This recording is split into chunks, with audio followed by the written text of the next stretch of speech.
Thank you, Joanne. Good evening, everybody. Welcome to this meeting of the Housing and Planning Scrutiny Select Committee. For the benefit of those who are watching on YouTube, members of the committee are present in the chamber, and these members will be voting on proposals this evening. Other members of the council are also in attendance and/or participating via MS Teams and can take part in any discussion, ask questions, but cannot vote. Your attention is drawn to the agenda item 1, which sets out the guidance on how meetings will be conducted, including the ground rules. Before we start the formal business, we'll confirm attendance of voting members by doing a roll call. Can you do that, please, Alison? Thank you, Chair. If when I call you, you just confirm that you can see and hear. Councillor Davis. Present, can see a hair. Councillor King. Present. Councillor Bell. Councillor Bridge. Present. Councillor Dalton. Present. We've had apologies from Councillor Hammond, substitute by Councillor Hudson. And a half shorter, but I'm here.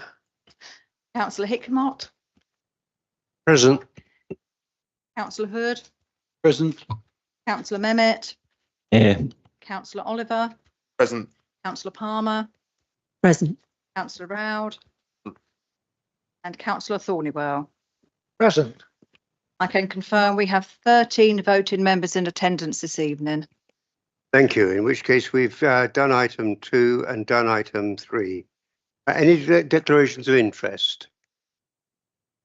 Take that as silence as affirming we haven't any. Moving on to the minutes, can I have your agreement to sign these minutes as a correct record, please?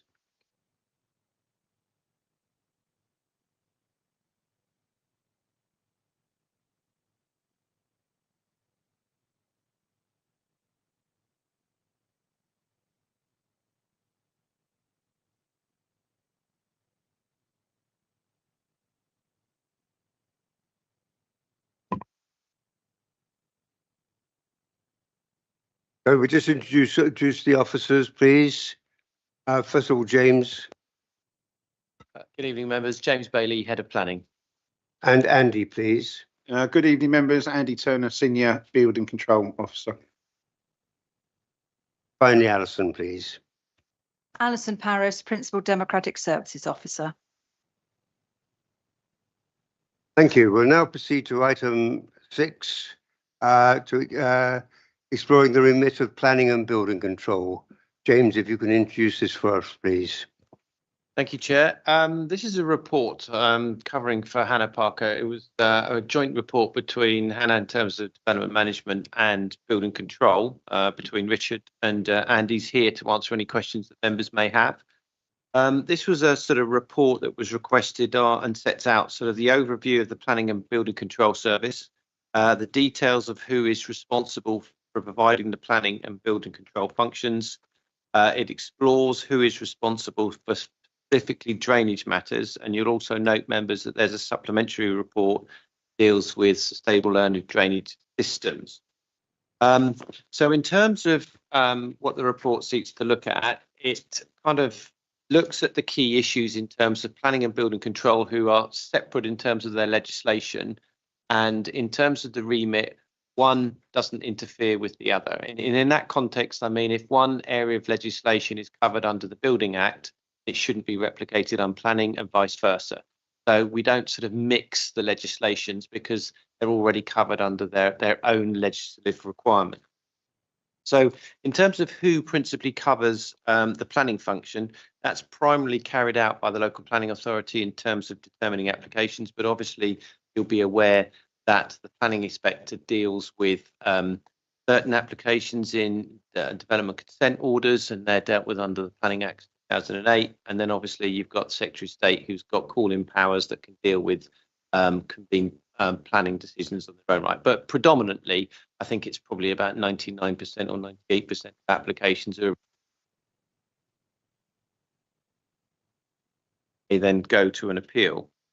So whereas building control has a slightly different remit, and that's where applicants can decide or elect to use the services of the local planning authority in terms of the building inspectors, or they can use a registered building control approver. And they were formerly known as an approved inspector. So they're all covered under the legislative requirements of the Building Acts, but obviously you can elect who you decide to decide your applications. Obviously, if you're using an approved inspector, follow the Building Acts, but in terms of we don't have the sort of the enforcement requirements that we have in terms of the local planning authority. So there are separate elements under those requirements.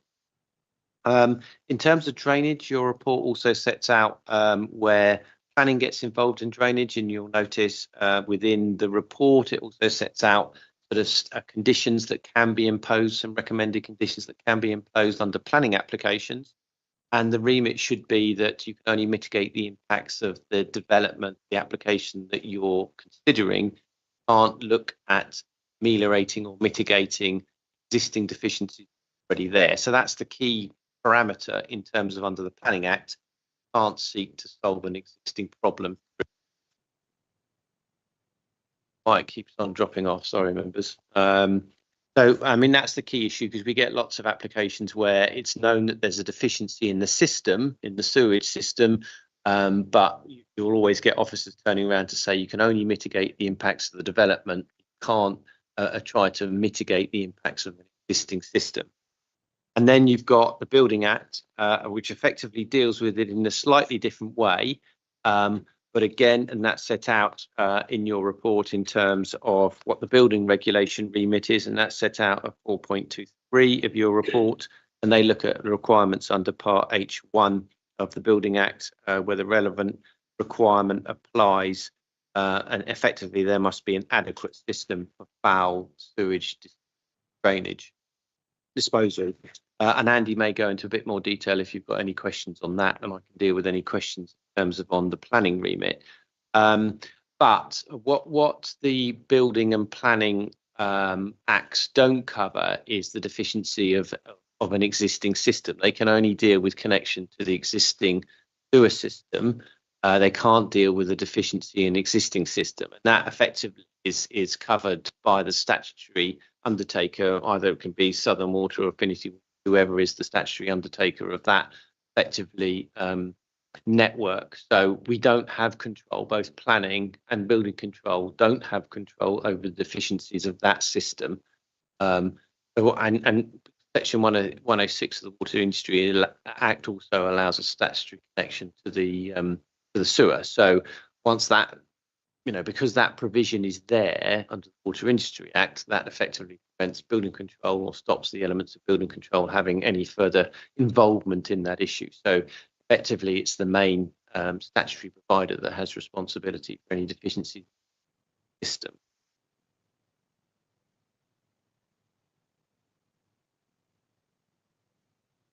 Sorry, 2011, and goes into a bit more detail, and it kind of explains the situation in terms of where the statutory provider has responsibility for, and that effectively changed who had ownership of the drainage system, and that's set out on your report with just a flow diagram. And then the report concludes on some of the key issues to note in terms of set out in 4.28 to 4.3 of your report.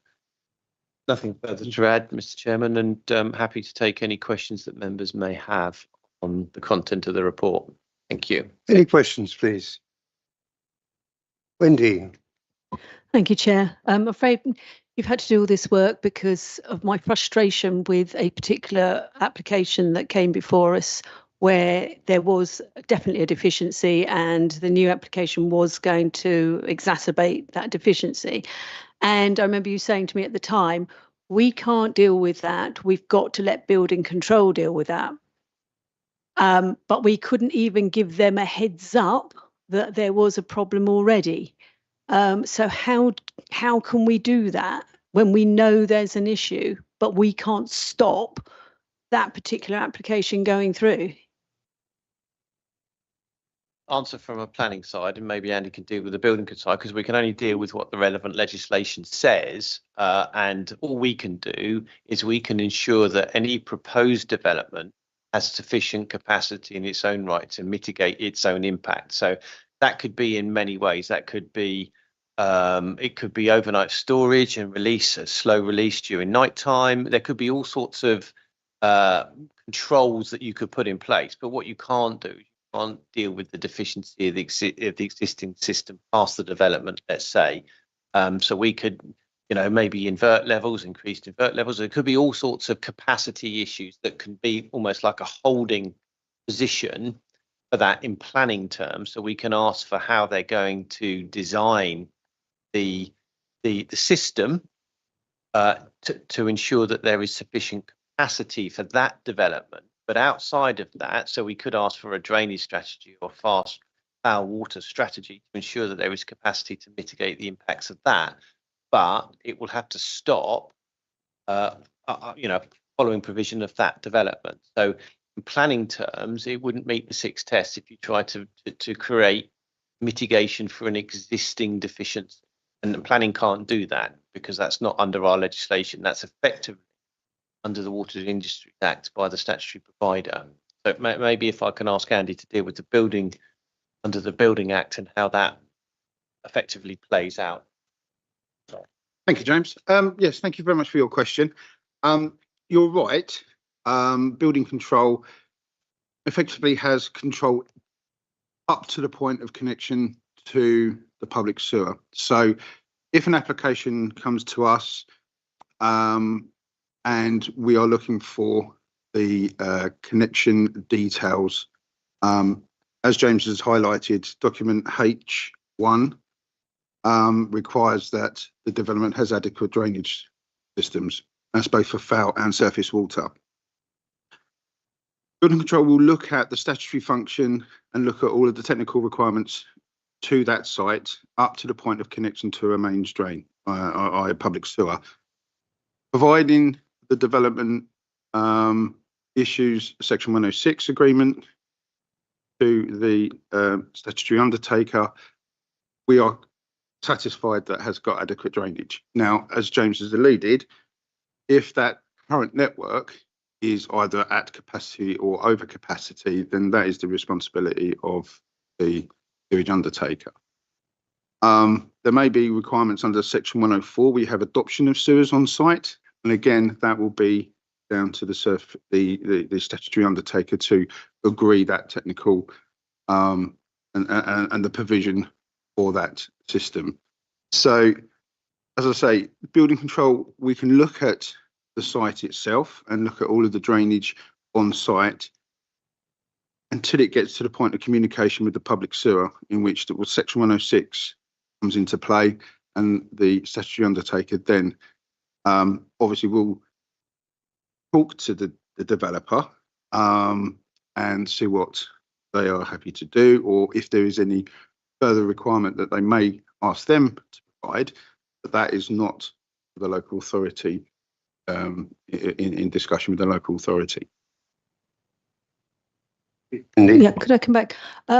So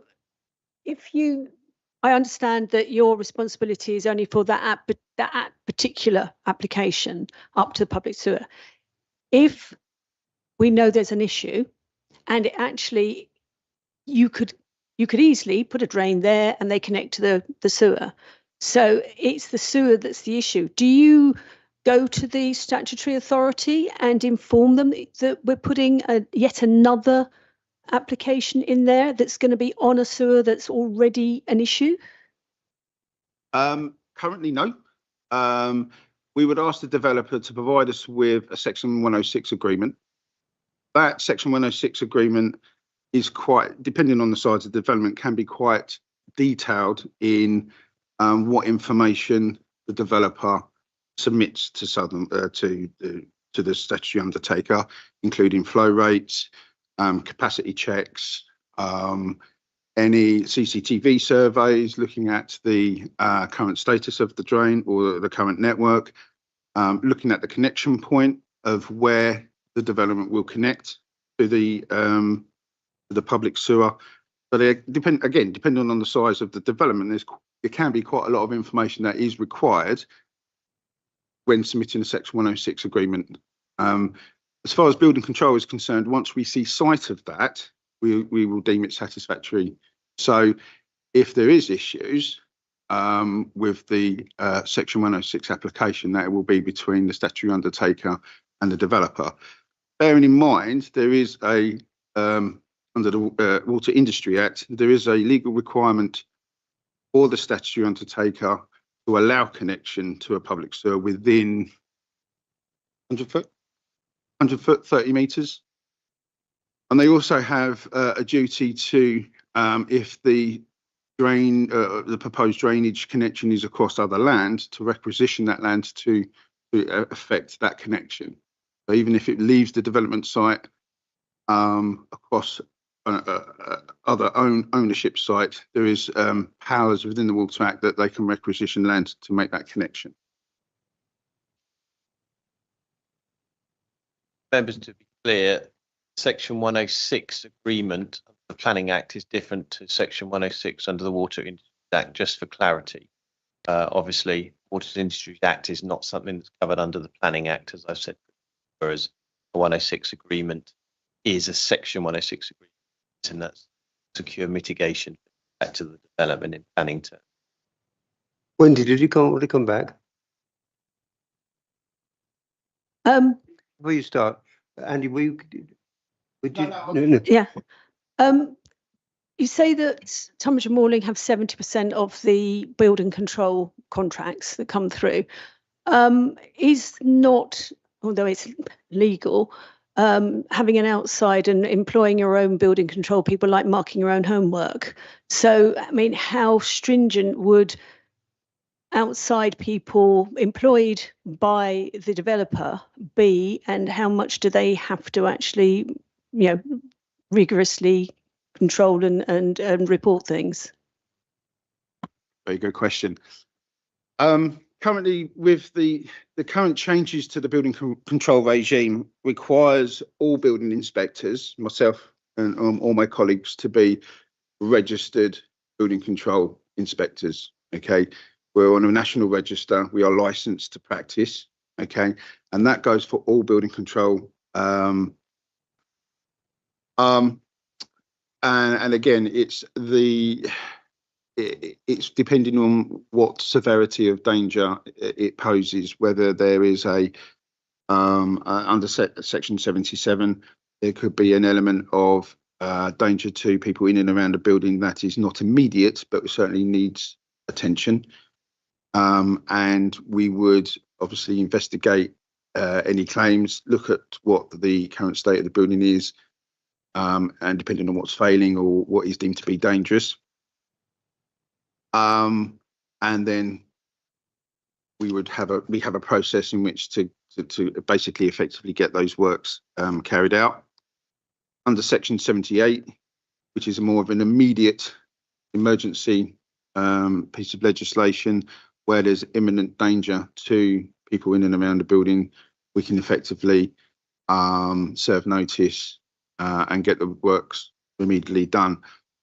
Bearing in mind that in those instances, the local authority is there purely to remove the danger. So, for example, if a historic wall is looking to crumble and fail, and it is next to the highway or footway, or where pedestrians may walk, our powers are effectively to remove the danger. If it means pushing the wall down and leaving safe, so be it. We have to be mindful when it's listed building, because anything that we enact, we are personally liable for. I have had instances where I've had to speak with conservation officers to effect works in that instance. But generally speaking, we have the power to remove the danger, make that site safe, and then it is the responsibility of the property owner, landowner, to make those works. Okay, you got some more questions, Mark? Yes, please. Yeah. Obviously, I've had quite a lot of contact with building enforcement about the property and in Avebury Avenue in Tunbridge, and that site was unsafe. And not with the help of officers, the officers ensured that was safe. They got hold of the health and safety executive, but it did really exposed the fact that we don't have that many levers. If you've got a building site that's been abandoned, other than making it safe, the developer can just leave it for as long as they like. It can be an eyesore in the middle of your community, and there's not a lot that you can do about it if your council doesn't want to step in and purchase it and put it to good use. I've had other experiences where it's harder to get information back from officers when I've raised it. So can I ask, how well complemented is the council in terms of the number of planning enforcement officers we've got? Have we got the requisite number that we're meant to have? And then I've got some questions about drainage. Yeah, can we have all the questions, please? Yeah, okay. With drainage, we've got this statutory connection to the water system, to the water disposal system, which is, to my mind, seems to be fundamentally flawed. We've had a planning application for 125 houses on Lower Haysden Lane, and when we had the evidence come through from the developer for that, none of it made any sense. None of the different references or connection points were for places in Surrey and things like that. So how it seems that it's unenforceable, doesn't it? There seems to be a fundamental problem that you expect an existing system that's designed for terraced houses on the outskirts of town on the opposite side to a water treatment works to be able to deal with it. So would you agree that is not an ideal way to do things? It just seems odd. And then in the report it talks about the hierarchy of disposal of surface of rainwater, and it still talks about having it emptying basically into a sewer, which is obviously what we all need to avoid, to stop those combined storm overflows which cause so much trouble and pollution. So it just strikes me as it's a little bit odd, but I'm disappointed that I've only had chance very briefly to look at this paper. James, if you can pick it all up. We deal with it from reverse in terms of, I mean, as I said, in terms of the strategy, a planning application can deal with a drainage strategy at the outset, but that's all it can do. And that strategy will look at issues that ideally would be conditioned further down the line as part of that any application. In terms of connection points, they may come up in that strategy and identify that this is a suitable point, but it won't say that this is the connection point that we're going to use, because at that stage there's going to be further work and further detail required. So it's going to look at an overall strategy, and in terms of how it will deal with it and how it will mitigate its own impacts and what it's going to need in order to deal with that. It might be increased pipe work, it might be increased number of inspection chambers, it might be holding waste material on site and discharging at reduced flows late at night when there could be capacity in the existing system. So it will have to look at an overall strategy and give you an idea of how it's going to work, but it's not going to provide conclusive conclusions at that particular point, because that wouldn't necessarily be required, because there'll be probably further investigations, and that's where you'll look at in terms of sort of conditioning to deal with that matter, to require that to come forward at the later date, because that's a recognised way of taking that further forward. And you wouldn't have necessarily all that detail at that particular stage, especially the larger the scheme. You're going to deal with it as an outline scheme application, so that actual detail won't be known at this stage. As for discharging across for a wastewater treatment works on the other side of town, well, that would be an issue that would be dealt with as part of any formal strategy, as part of an assessment that would be undertaken as and when that condition would require to be discharged, whatever the trigger point for that would be on whatever was put on the outline permission. But obviously that would be in consultation with statutory provider, because in most circumstances they would have requested that condition. And you'll see in your papers attached that there are conditions that they request formally when they're consulted on the application, because Southern Water only become a statutory consultee on major applications. They wouldn't really concern themselves under their standing advice with the smaller schemes on that basis. It will be for the much larger schemes coming forward where strategies would need to be looked into further detail. So that might deal with the strategy detail. I don't know if, and if you've got anything to add on that wider site, and then we'll come back to the other. Yeah, not particularly. It's just in my experience, without my building inspector's hat on, that bearing in mind there is a duty under the Water Act and under the Industry Water Act for statutory undertakers to ensure that their networks are up to scratch and work. So if, for example, in my village, where we've had quite numerous development over the years, there has been money earmarked by the statutory undertaker to upgrade the system where required, like upgrade pumping stations, reline pipe work, etc.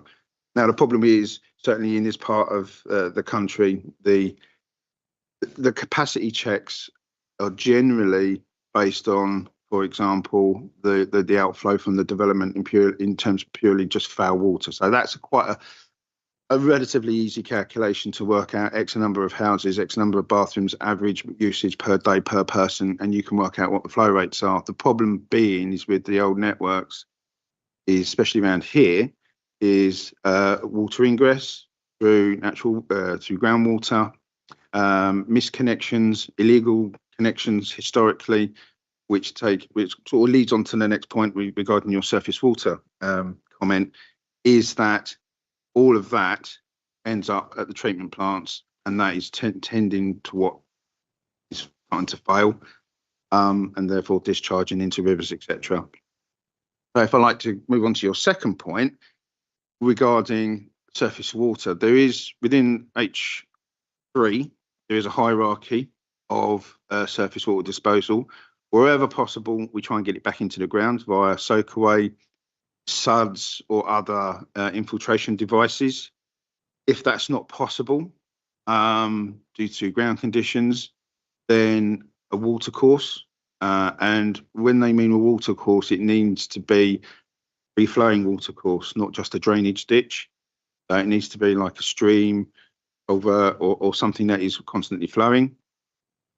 Thirdly, into a designated surface water system. So parts of Tunbridge, certainly sort of around the Hildenborough area, there are two networks, one for foul, one for surface water. And you should be looking to connect into the surface water network there. And failing all of that, we've got to get rid of the water somehow. And in some instances, it might have to go into the foul. That generally happens on very small scale developments, and recently, last year, around about July, August time, the evidence and proof required by Southern, because you have to apply to the statutory undertaker if you wish to connect into a foul network with surface water, the evidence that they require to allow that is now massive. It used to be, and I've done it myself, a written statement from the local authority, i.e. building control, that every option has been explored and the only option is to put it into the foul. So a written report from us would suffice. That is no longer the case. They need to, the developer, whoever, needs to really go to town and demonstrate that all options have been explored. Geotech surveys, speculation tests, CCTV surveys of existing networks, the whole gambit needs to be provided before someone will even start to consider connection into the foul because of this issue that we've got. So that's where we are with the hierarchy. Okay. Enforcement officers in terms of structure where we're at. Obviously, members will know we've got a vacant planning enforcement manager position that's currently vacant. We've been out to recruitment. We've just closed the second recruitment.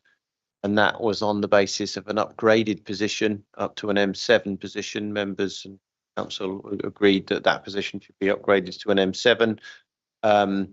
We weren't successful, but have just had a late candidate of expression of interest who missed the deadline by a week, but we've accepted that person's application because they have the relevant experience in terms of some of the London boroughs as planning enforcement managers. So we're going to be interviewing on the 2nd of April for that post.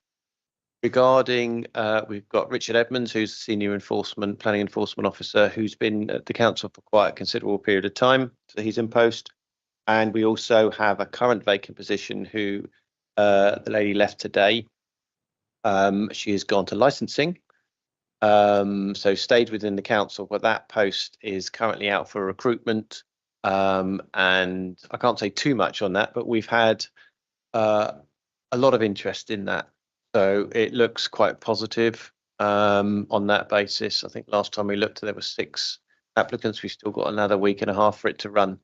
So on that basis, in terms of complement, I think members have given the resources to the team in terms of a manager, a senior officer, and a planning enforcement officer. But obviously, in terms of recruitment is complex and difficult. But notwithstanding that, if we didn't get to fill the position, then obviously you would expect us to have a secondary option and what we would look to do in the eventuality that we didn't fill that post. And that is something that we have looked at and got planned. And I'm sure that will come to members in due course if the post isn't filled. But we'll have to see what happens in the next couple of weeks. Hopefully that just gives you an update on there. And obviously in relation to your first question, obviously in terms of we do have CPO powers, and they've just been updated in the Planning and Infrastructure Bill in terms of making it easier for councils to use CPO. Obviously, in terms of principle, it's not something the councils normally go to because it's an expensive process and there's compensation, and it's normally for amassing large-scale developments or commercial or housing developments if there's a blockage in the system somewhere. So you have got CPO powers. But if a developer is also, or an individual is also not willing to, and they have a permission, not willing to implement their permission, which does happen, it can become an eyesore, there are powers to revoke that planning consent. Again, they're not well used on the basis, because what you're achieving, you're revoking a consent, and then on that same basis, because they're not implementing, there could be all reasons why they haven't implemented, could be market conditions, but then on the basis there's not a planning permission to implement, but that's why the powers aren't used very often, but they are there. So there are powers within the Act. It's just some of them aren't used particularly well in order to sort of kickstart development or clear eyesore sites or use other powers that you may have to sort of kickstart development. So I think there are the powers in the system. As I said, some of them just aren't. Hopefully that addresses all your questions. Mark Rhodes, please.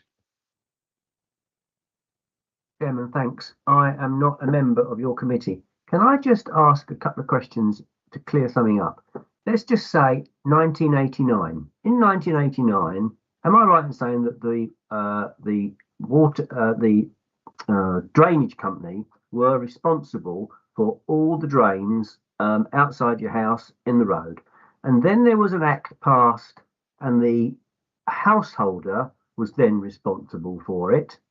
But now I see, as 2011, it's gone back to the responsibility of the water company. I think that's right, as far as I can remember. But I'm just trying to tie these two pictures up on page 25, because it says at the top, example of existing. Well, if it's existing, that's wrong, because now the water companies have got all those pipes. And then it says example of future, where the responsibility of the water company. So I just want to clear that up. Thanks, Chairman.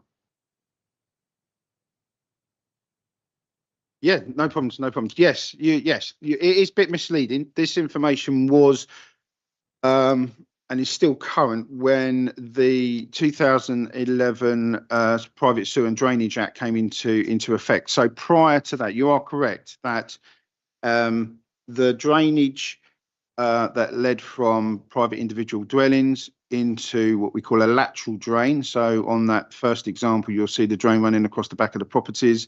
Every property connecting into that, and then that lateral drain communicating with the public sewer out in the road or footway or wherever. That was what was in place prior to 2011. So everyone that had a connection onto that lateral drain had the right and responsibility to maintain and to connect. So if they had wanted an extension put on and an additional connection point, they had the right to do that, but they also had the duty to keep it maintained. The problem is that no one did. And if you can imagine a massive housing estate where you've got 10, 20 odd houses onto a lateral drain and there was a fault, trying to get people to connect, trying to repair that was a nightmare. And thus the government produced the Private Sewer and Drainage Act, which is now in place now, which is the bottom the diagram where everything is. So it's not particularly clear because it's in black and white, but effectively the only drainage that residential properties or building owners have the responsibility for is from their own property and to the connection point of the lateral drain. And where that lateral drain passes through curtilages or has two or more properties connected to it, that is now the responsibility for the statutory undertakers. So effectively, it cleared up a lot of issues where drainage was failing. And they've looked at misconnections, illegal connections.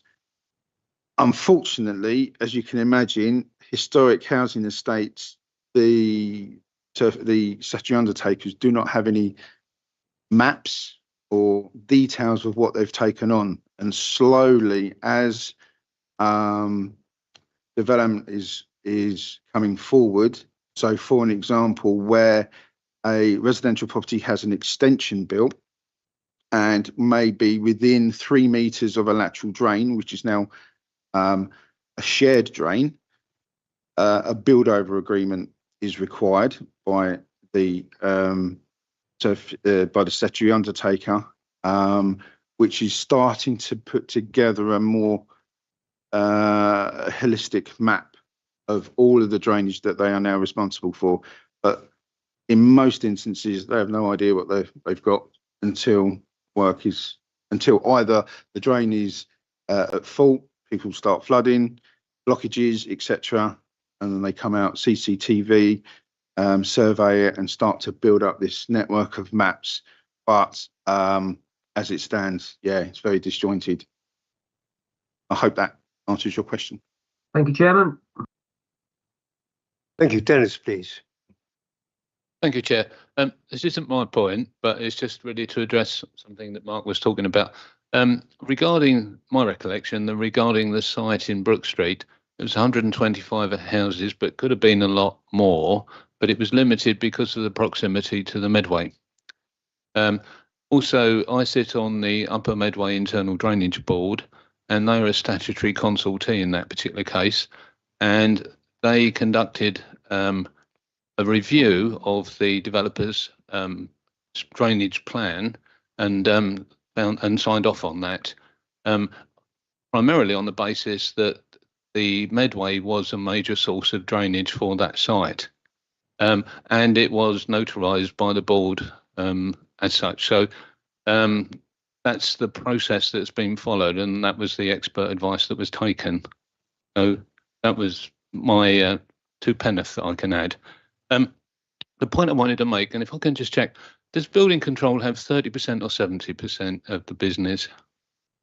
Currently in the borough, we've got just 69.8% of all controllable work that is carried out in the borough. Yes. Right. No, thank you. That is higher than I thought it was, which is great. I just wanted to offer a fairly high level perspective and a concern, really. I understand that planning is authorised either directly by the officers or via a committee. It outlines what is being given permission to be built and any conditions or constraints that apply to that development. Building control is more about what is actually built, that meets regulations and that it's structurally sound and what have you, and safe for people to occupy. The bit that worries me is what actually gets built at the end. And I spoke to James about this. My concern is that neither the planning or the building control process is actually signing off to say that what is actually built at the end does conform to what was given permission. Now, what James has also pointed out is that there is an informal link with you guys because you work in the same building within the same team, which is reassuring. But obviously with the privateers, that isn't the case. And there have been cases where people have built significantly different, and it behooves councillors, neighbours and residents to wave the flag, and it becomes an enforcement case. And I just think it's a slight weakness that we don't actually have a part of the process that says, tick in the box, that's what we gave you permission for. And I understand that may be a problem, but to my mind, it is a weakness. But that's giving full credit to everyone doing their job. Yeah, thank you.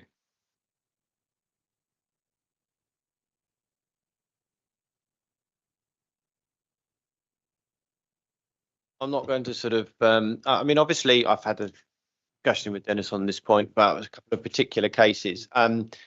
I mean, in terms of the difficulty we have in terms of enforcement is not on a proactive basis, and therefore, in terms of if you were to sort of make enforcement proactive, you'd need to sort of have the same amount of enforcement officers as you do planning officers, because everyone would have to go out on the site, check, and we work on a sort of reactive enforcement basis. There's practically every single authority in the country works on a reactive, not proactive basis.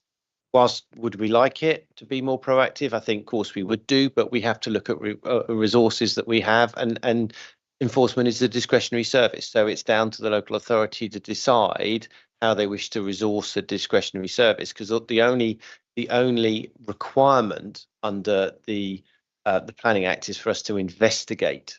There is no requirement to take any further action, because obviously, you know, you could submit Section 73s, retrospective applications on that basis. So there is always a desire, and that's why we link in with building control. That's why we like applications to come in, not only, you know, because to my mind, I think there's a better service, there's a better contact, there's more local knowledge in terms of using a local building inspector. But that's obviously, you know, the government decided to open up the whole service and allow competition on the basis. They've tried it with planning.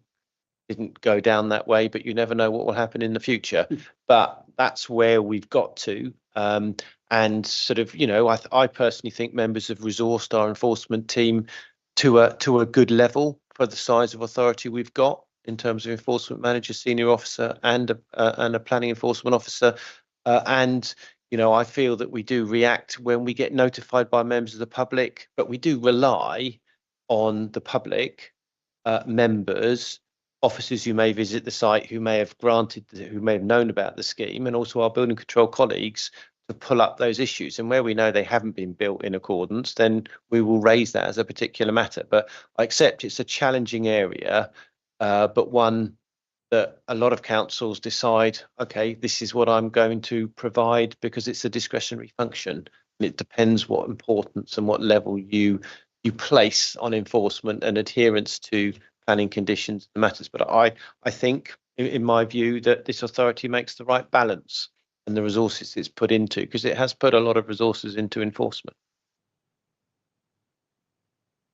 Can I just respond to that? Yeah. And I think that's fine. As I say, I think I mentioned once in the past, I did quite a lot of development when I lived in Bexley, and it was pretty much a sign-off process with the building inspector, who was a great asset. That at the end of it, I had signed off and initialed, and I got a copy of the plans to say that what was built was actually what I was given permission to build. But I'm not going, I mean, that is the way we work. All I'm saying to members is that if you look around and say, how the bloody hell did that get permission? it may be because it didn't. Okay, thank you. Thank you, Chair.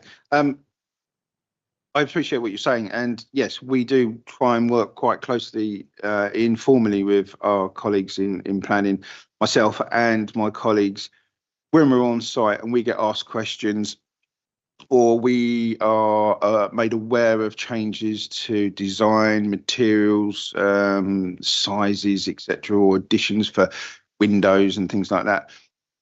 We are quite aware of the potential for the implications for planning, and we always advise developers, clients, that any changes that they are affecting from our building regulation application may have implications under planning. So, for example, changes in material, not necessarily colours or anything like that, but from, say, cladding to brickwork or brickwork to render or things like that. As far as we're concerned, as long as it's the right material used in the right way in the right place, we don't have a problem. But I'm sure both of my remaining colleagues will mention and bring it to their attention that what you're doing may have an implication under your planning permission, and therefore seek guidance from James's team on whether that is acceptable or not. So we can't stop them doing it. They want to put an additional window in, for example, providing it's done properly and in the right way. That's, as far as I'm concerned, that's fine, but it may have implications under planning. And we try and highlight these issues, but there is no formal link between Town and Country Planning Act and the Building Act and the Building Safety. It may come, we don't know. Robert, did I see a question from you? In which case, David, please. Yes, I recall when part of the building regulation function was in effect partly privatised. There was concern about that. And as just been said, 69.8 sounds quite a satisfactory figure. Is that the case if we look at other authorities of our size? How are we doing, in other words? From my team leaders' feedback, we're probably much at the upper end of the spectrum. I know councils within Kent that currently 30%, 40%, and some London boroughs are even lower than that. Believe it or not, it is not I believe this is right, that there is no requirement for the local authority to have a building control function in the first place. We have statutory duties. We have to deal with dangerous structures. We have to administer initial notices from the approved inspectors or registered building approvers, and there's a few other functions that we have a duty to provide, but it's a discretionary service that provide a building control body. And I know some councils across England that do not have a building control body. They rely on the private sector. STG is a building control body that serves the North Kent, so Gravesham, Strood, Rochester, and now up to Canterbury. They're not linked as a authority with any authority, but they are a building control body that work on behalf of those councils. So yeah, we're doing really well. I'm quite proud that we have got quite a market share. That's good, I think, Mr. Chairman. Correct, Andy, because he's far more knowledgeable than I am. Please don't change. I'm just going to say, in terms of, there is a duty under the Act that we can't turn away a building application. So whilst local authorities may not decide to carry out that, they have a statutory function in terms of dangerous structures and all the other things on advising on security, but you cannot refuse to turn away an application. So they may decide to sort of contract someone separately to deal with that, but under the Act you just can't turn it away. So I would never correct him on anything other, but just that one point. No other questions. Before I ask Mike Taylor if he wants to say anything, any final questions from the floor? No. Mike, do you want to say anything? Nothing from me. Very interesting presentations and questions. Thank you very much. Thanks, Mike. In which case, we'll move on now to item 7, Kent Vehicle Parking Standards. So once again, James, over to you. Thank you, Chair. I'm just going to bring up one thing first. Got to share my screen.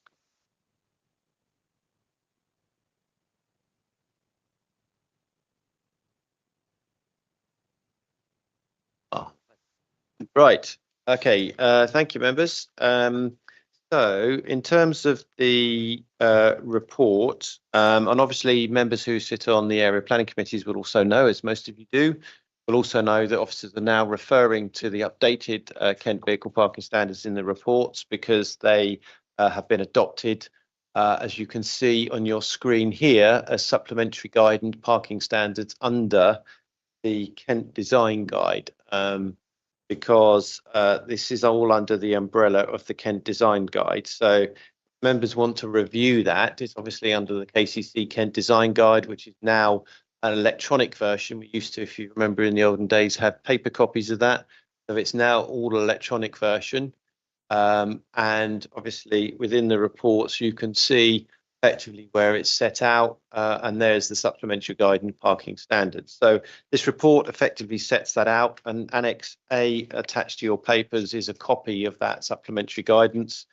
Within Annex 2, the author of the report has obviously done a cross-reference between IGN 3, the previous standards, which have now been superseded, to the current standards. So you've got a sort of comparison between the two standards, and that sets out in terms of the provision, the required provision, and the form. The parking standards obviously go into detail in terms of the requirements for carports and for garage parking. And previously, members will note that we'd had accepted that garages weren't a standard for parking. Obviously, this standard sort of looks at that slightly differently and says garages will count in will not count in suburban and rural areas, because garages are only applicable as car parking spaces when there are restrictions in force. So when you're in a more built up area, which is more likely to have parking restrictions in force, then garages will count as parking standards, but not they won't count as a parking space if you're in suburban or a rural area. So that sets out in the supplementary guidance. Obviously, this has been updated based on evidence base, and your report sets out effectively what that evidence base has enabled this to be updated on, and that's set out at paragraphs 5.2. So in essence, the IGN 3 has now been superseded, and the SPG 4 has now been superseded by the current car parking standards.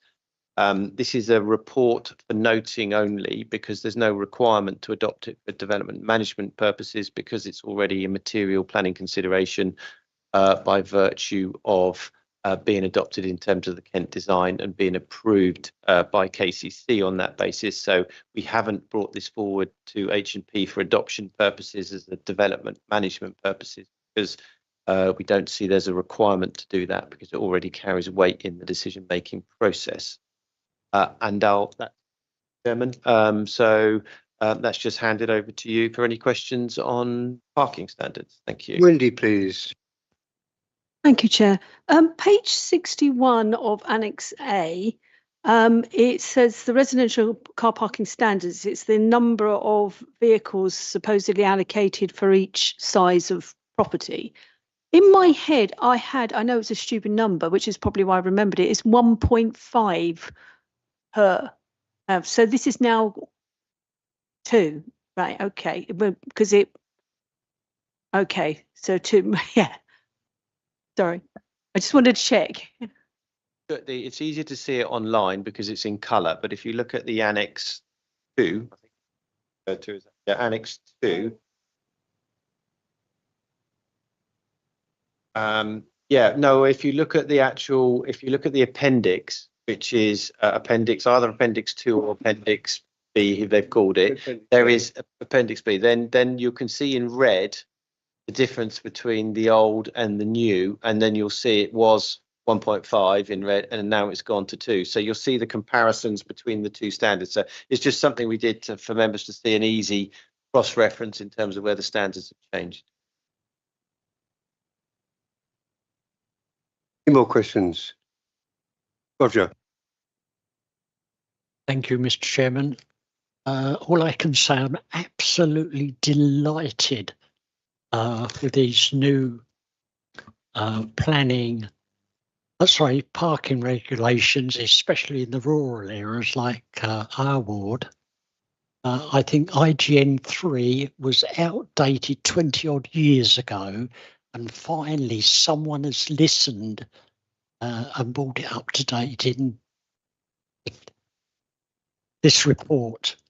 The only thing, I'm sort of 80+% happy with it. There are a couple of little tweaks, and I'm talking about rural here. I don't understand completely on the urban side.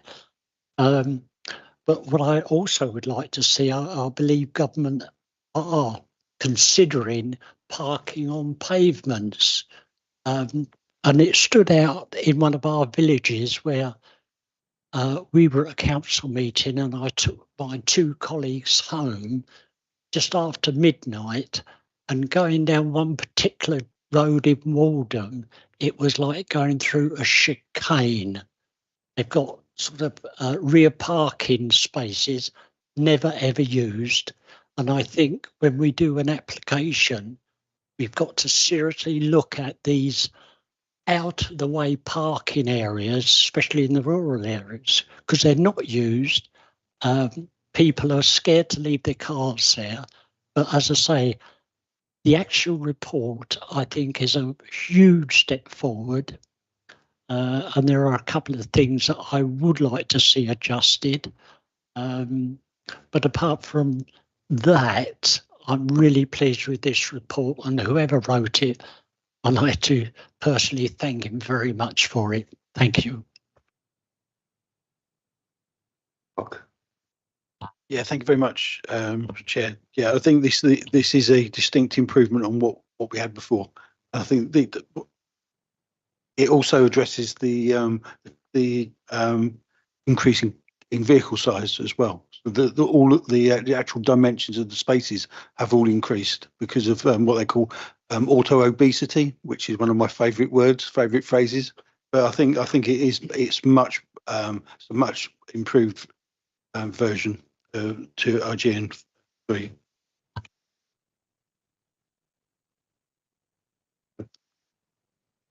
Just in terms of something that Roger said, in terms of proposing suggestions, obviously, because it's not our document, it's not something we can do, but I'll just flag the issue that obviously, and I know the last H&P, we had the budget proposals, which went through in terms of full council. And obviously, we deferred the design coding element in terms of the latter part post adoption of the plan. But it doesn't mean that that's gone away because there is still a requirement for design coding. And within that proposal at the previous, well, at an H&P some time ago, it was agreed that design coding and parking standards would be looked at as a one entity. So that is still on the table. Of obviously, I know local government reorganisation may take us over by that stage, but you know there is still a requirement in the NPPF for design coding. It's not quite as all-encompassing as it was previously, but there's still a requirement on that basis. And obviously the new local plan, as members are going through in terms of the engagement strategy, are looking at what kind of master planning exercises we're looking at in terms of accompanying certain application types and sizes. So obviously, you know, the local plan will have requirements going forward, but you've still got that on the cards that if at a later date that the council wanted to introduce its own parking standards, then obviously that's already something that's been accommodated for and factored into, maybe not budgeting at the current time, but it's something that we've got planned post adoption of the local plan post 2027. So it's something that members would have to sort of vote on separately when that budget proposal comes forward to plan forward. But I think where we're going at the moment with local government reorganisation and not knowing what's going to be happening time frame, then we've still got that on the card. So I'm just effectively saying, don't forget that that's there as a sort of the fallback provision if any changes are required in the interim to the current adoption. James, I think it's an incredibly important point that we've had our problems with IGN3, and now we've got this new guide. We'll take time to bed in as far as we're concerned and to see it, see the effects of this on the ground. Got a couple of years. Hopefully, we'll see some development with these ones. We should bear in mind that we have got the option to modify them, as very much Roger was indicating earlier on. Adam, please. Thank you, Chair. So our office is going to be applying these standards to new applications going forward. I think particularly not just in respect of like the numbers of parking per certain developments, but there's quite a lot of useful design sort of aspects to parking in here, and sort of parking not being overly dominant on frontages and things like that. So going forward, is this what they're going to be feeding back to sort of developers on applications? Correct. I mean, that once it was adopted, that was circulated to all DM officers that this is the standard that needs to be applied. Obviously, KCC officers are applying this standard now in terms of responses coming back. So it's something that we are applying now, and you would have seen in committee reports referencing to the new standard. So yes, we are. Any more questions, Mark? Just a point on what's been commented on by other members. I think that there is previously at these meetings I've asked about things like living streets principles and that kind of thing. Actually, a lot of those principles are covered by this change in policy. So I think it is really welcome, because I saw an absolutely hideous design of a development from Maidstone the other day, and it was basically you had two rows of houses facing each other. They looked terrible, and the car parking just dominated. Yeah, the car parking absolutely dominated the street scene. So having a much better thought out design of properties, making sure that the parking areas are accessible and they're well lit, and so they're not creating the kind of hazards that have been alluded to is the right way. Any more questions? Right, if we can note that one and then move on to item 8, please. Andy, do you want to step away, or we'll be about another 10 minutes, I think. Yeah.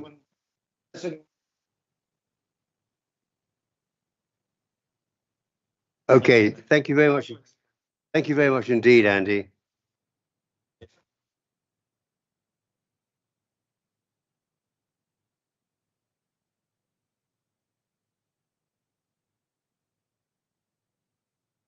Andy, bye-bye. Right, we now come on to the final item, was the works program. The first point I got to make is that I've detected a certain amount of concern amongst members, and other people have actually come and said they've been very concerned with the way the planning department has been with problems with issues in the planning department. We do have the Planning Advisory Service is going to conduct a review of the department in the summer months, and we mustn't do anything to preempt that at all. However, I do think that I've discussed this with James and Dennis, and we do think that there is a need for a briefing note to go out to members. And so the thought is that what we would do is to put out a briefing note to the members of this committee, and indeed copy to all members of the council, and then to have a report at our next council meeting. So that is is very much on the cards now. Do you want to say anything about that, James? I mean, I'll just say something about the PAS review. Obviously, that was something that the council committed itself to in the annual service delivery plan that was factored in for 25-26. And that sort of set up one of the key, as is the building safety levy for planning and some other matters. So it's something that we were looking at. Obviously, we're looking at scoping options around that in terms of what that will focus on. And obviously, there's lots of changes in the government proposal. There's the written ministerial statement that's out recently in terms of statutory consultee responses and determining in a more timely fashion, not, if you haven't got the response in 21 days, then determine. So there's a lot of rhetoric from government in terms of speeding up planning decisions, but also in terms of changes in terms of local government, in terms of the national scheme of delegation, etc. That's coming out. So the PAS review is quite neatly factored into and timely with a lot of changes coming forward in terms of national changes that the government are more than likely to force on local authorities in terms of changes. So it should put us in a good position, and hopefully we would look at that sometime in June, July, in terms of that does evolve around a visit by members of the PAS review. And they've normally got an experience level. They've normally got a politician at normally cabinet member level. They've normally got a director level in service who's would join the review. They've normally got a planning professional that would join in terms of who's very experienced in development management, and they would normally have a PAS individual who will look at sort of orchestrating to make sure there's consistency in the review. So and we may be able to get another individual on that one. So that's something that is going to come forward. Obviously, there'll be some more involvement on that. At the moment, we're just looking at what scope that would look at. As I said, and there is a milestone that's committed to us in the annual service delivery plan. So hopefully that will give some kind of reassurance moving forward as to what we're looking at, how we can adapt to change, whether we've got the right numbers, whether we've got the right distribution of officers within planning, in the right areas and the right resources. Hopefully that will come up with some recommendations that will come eventually to this committee and report on, and there'll be some further review to how the service is running. But yes, and there would also be a report coming in terms of current changes, because there's been lots of changes going on in planning. So we thought we'd sort of wrap that up with a briefing note in terms of factual briefing note, which sets out where we've been, what we've got, what resources we've got into play. But that would then come forward in a separate report to members to this committee in terms of H&P, in terms of where we're at. So I think that's something that will come forward in the next meeting for May. And then Adam raised in an email to me about the conservation arrangements we've got with Tunbridge, had with Tunbridge Wells, and negotiating with Sevenoaks. It's a temporary measure, but Adam, could you just say, could you just reiterate what you wanted in that? But and James will pick that up now. Thank you, Chair. So yeah, I'd seen the email. I'd heard, I think, that the previous conservation officer at Tunbridge Wells was retiring some weeks ago, and it was just sort of understanding, how long have we known about this? How quickly have we sort of brought these new arrangements in, and what is the kind of the service looking like at the moment in terms of conservation and design support? Are officers kind of left in the lurch now where they haven't got that kind of expertise? What are they doing at the moment with listed building applications, conservation area stuff, applications where they need sort of design input? So are we sort of building up a backlog in terms of that expertise? And kind of what's the kind of long-term plan with this? Is this going to be a new permanent arrangement, or are we looking at something different? I do always wonder, why is it that Sevenoaks has got in-house conservation design officers, Tunbridge Wells has had them, and we're kind of in the middle, but we don't have that. But I guess maybe that bit is a question for another day, but thank you. Could you look at that first, please? I mean, just to put it in context, when I came here, a decision had been taken that we would have an SLA. Obviously, I think historically we did have a conservation officer. That was then agreed that we would go and share that with Tunbridge Wells. So we had an SLA, and that was predicated on the basis of 8 hours per week. And that has served us pretty well over the period of time. I know some members there are areas and gaps that obviously conservation area appraisals, etc., and sort of the cabinet members on the call. And if he wishes to, there are proposals we're looking at in terms of conservation area proposals, but maybe early in the day, but we are looking at those because questions have been raised on that. So the current SLA was looking at 8 hours per week. And in terms of DM function, that did seem to provide what we needed to in terms of dealing with listed buildings, conservation advice, but obviously didn't deal with appraisals, didn't we, with policy or policy section. What happened is the senior conservation officer at Tunbridge Wells retired. They recruited to that post knowing that that individual has been on a phased retirement for a period of time. And it happened to be that their other senior conservation officer obviously got, dare I say, poached by Medway quite quickly. So she is now gone to Medway. And so what they did is Tunbridge Wells lost a lot of expertise very quickly and unexpectedly on that basis. And we only found out quite quickly, and only through Hannah's connections did we find out where she was going. I hope there's not too many people from Medway will listen to this recording. So on that basis, I got an email from their head of planning, my opposite number, very quickly to say, sorry that we can't honour our service on the SLA.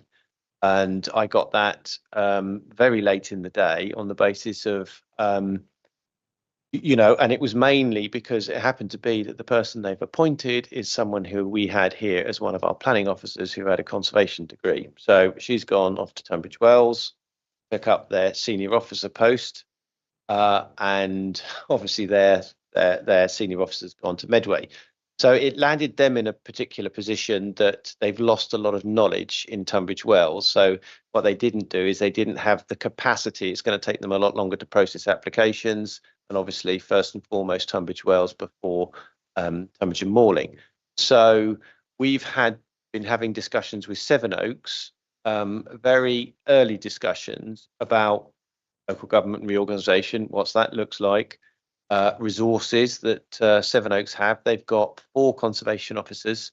Admittedly, one of those is part-time, but they've got an urban designer, they've got conservation officer, they do a lot of in-house designing in terms of spatial planning, in terms of 3D imaging.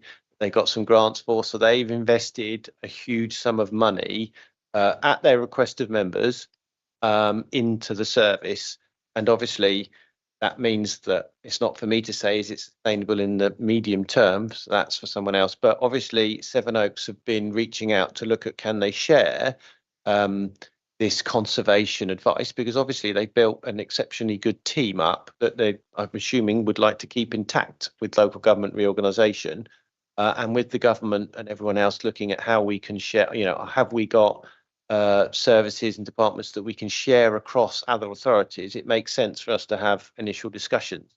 So we are at the very tentative stage to go into what is the medium term vision, but look at what Sevenoaks could provide, at what cost that could be, what additional services that would realise in terms of, without us sort of providing our own sort of in-house expertise, on the basis that you've got a planning fees review coming up soon, which potentially may mean that we'd look at whole provision and raft of whether we could look at providing a service in-house. But that's for a later date as part of the planning fee review and look at effectively fee setting. So whilst that's been going on in the background, obviously there was an urgent need to see if we could fill a vacant gap at speed because of Tunbridge Wells notifying us that they couldn't provide the service. So we've had the discussions, the DM manager and policy manager have had discussions with Sevenoaks, and as an interim measure, and purely as an interim measure, whilst we continue discussions and look at what options are available to us, they have agreed to meet our DM service requirements. So they're looking at providing 7.5 hours a week of conservation advice. And that means that they're looking at sort of prioritising listed building applications and dealing with responses on applications. So, that started, sent the email out to members earlier on in this week, and that was looked at. We had initial discussions last week to get the service up, and we're looking at commencing that running this week. Hannah Parker's had discussions with the conservation officer today, and we're looking at starting up the services as from Wednesday. So In terms of backlogs, there are a very few number of applications that have come in that obviously we haven't been able to assign. Those are getting priorities. So we haven't really built up what I would call backlogs in the sense of backlogs because we've reacted quite quickly to it as an interim service provision. And also in terms of policy, there are some work in terms of conservation area appraisals that members will be aware we commissioned as part of our local plan work. We were commissioning 3 appraisals and they are nearing completion, but they obviously need to be reviewed by the conservation. So we're also getting some support from Sevenoaks on that basis. So as an interim measure, we have got support and they are doing it on a cost recovery basis only because it's Sevenoaks. So what they charge is what it costs them in terms of their overheads and on costs. So we will get that cost direct, and they're charging us on an hourly rate on a monthly basis. As I said, at purely cost delivery.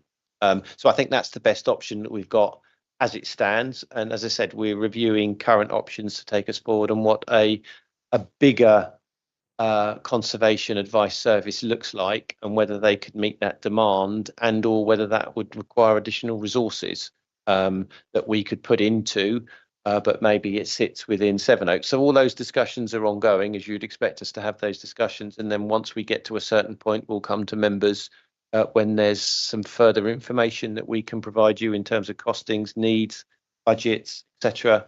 And we'll come to you in due course as and when those conversations have got further, have progressed further. Any more, Adam? Go.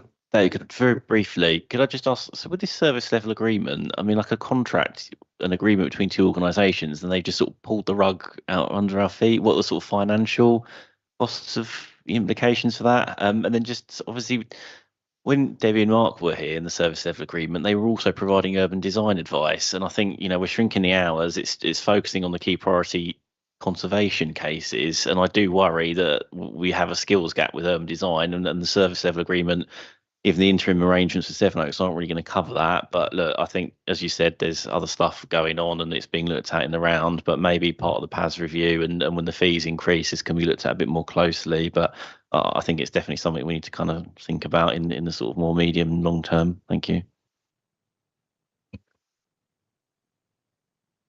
Yeah, it's something that I certainly know we're very keen because Sevenoaks have a full-time urban design officer, and they've also got this 3D programming mapping, which is very interesting that they got government funding for, which allows you to map out impacts on conservation. So it's something that we're quite keen to look at because they already have the expertise in-house. Not saying that would be the deciding factor. There's lots of other factors to consider, but they do have a lot of resource in there. And it's just we need to work out what our requirements are, and certainly one of those would be urban design advice. But I can say that the advice that Debbie's providing more latterly hasn't been around urban design. It's been around purely conservation advice because of what the SLA contains and the I suppose the level of investment that we put in over the current time. But we need to review that and look at that, and also in conjunction with the fee category and setting. So it's something we're very keen on, so officers have access to that expertise, and likewise so do men. The final thing I've got is can I take you to page 85? Can I take you to page 85? The enforcement matters. All we got is report setting out borough council powers. Really happy to have tree protection. So, Mark, did you raise this one, Mark Hood? Yeah, thank you very much. I just wanted to ask a question about the previous topic that was raised by Councillor Bennett. I think raising that is really important. It just seems it just Yeah, that I definitely would like that report to come. It's specifically in regard to the Hectoridge Road.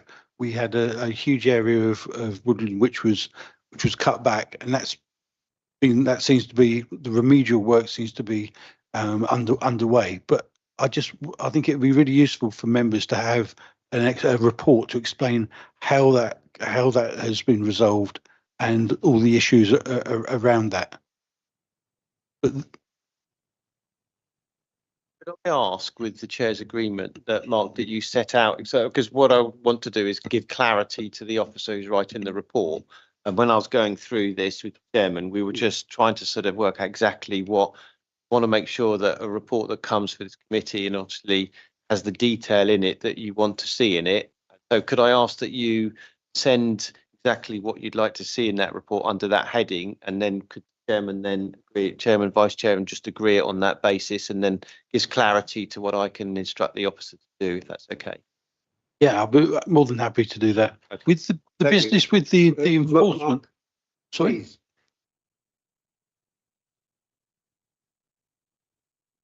Right. I think there's first of all, there's Mike Taylor. Mike, I think you might have had something on the previous one. Thank you, Chairman. The first thing I wanted to say was thanks to James and the officers for the speed they reacted when they were notified by Tunbridge Wells that we hadn't got conservation cover, and at least we got some cover. I do agree on a personal basis with Adem's point. It would be really good to have our own dedicated conservation officer on the staff, but of course it's a question of finding the resource to do it and then actually recruiting a physical person. Just to touch on the problems we've been having with conservation area appraisals, officers, I've had discussions with the officers and they are bringing forward a list which will have all conservation areas on it, the rough cost of bringing those appraisals up to date, and then some form of assessment or triage so we know which conservation areas are the most vulnerable and need activity straight away, and those that can be moved on into the future. Thank you, Chairman. Any reply to that, James, or not? No, I mean, obviously that's going to take into account, Mike's raised it with us. It's a very valid point. It's something that we need to go. So when we're at EIP, examination in public, we need to have an answer for the inspector.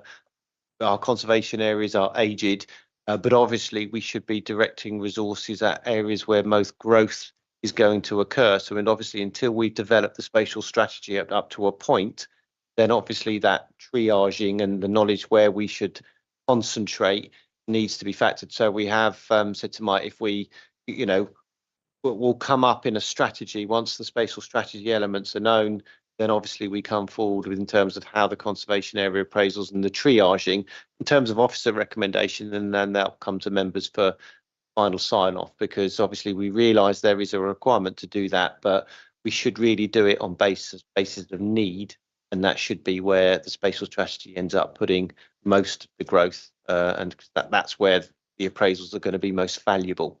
And that's sort of a process that we sort of agreed with the cabinet members to take forward. Thanks. Mark, you've got any?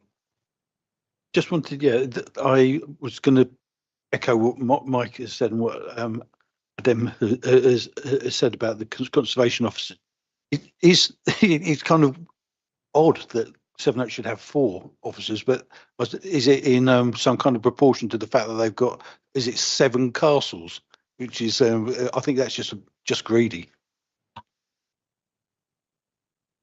Any more points on item 8, the works programme?